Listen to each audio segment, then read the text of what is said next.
Mark, you sound pretty hopeful. Montse, as you look across the country, what do you see in kind of the rising generation and just generally in the culture that gives you an indication of some hope that we're kind of aware of this, that we get it as a people, and that we're protecting the freedom and the pluralism that this amendment was designed to preserve?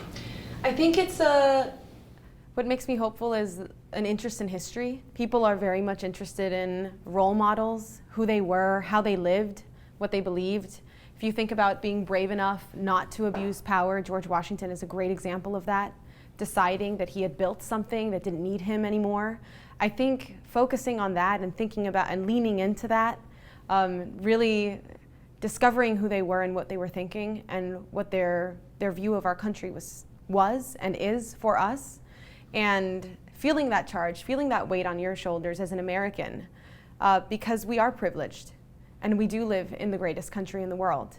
And we have to understand why we live here, what it means to live here, and what our Constitution actually says so that we can defend it when the time comes.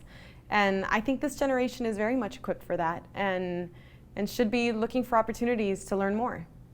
And I think one thing that this generation seems keenly interested in is fairness, right? Is making sure that it's not the big powerful guy stomping out the poor little person, right? That's something I hear about a lot from my students.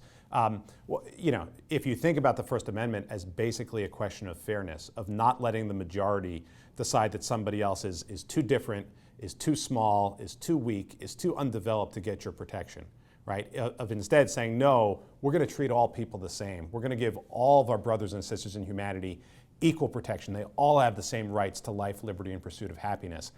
I think that commitment to fairness from the younger generation is very important. It's something we all need to work on how we live it out, but I think it's something that bodes very, very well for a strong protection for freedom and diversity, even for people who aren't quite like you or who are smaller and less have less strong defenses than you do.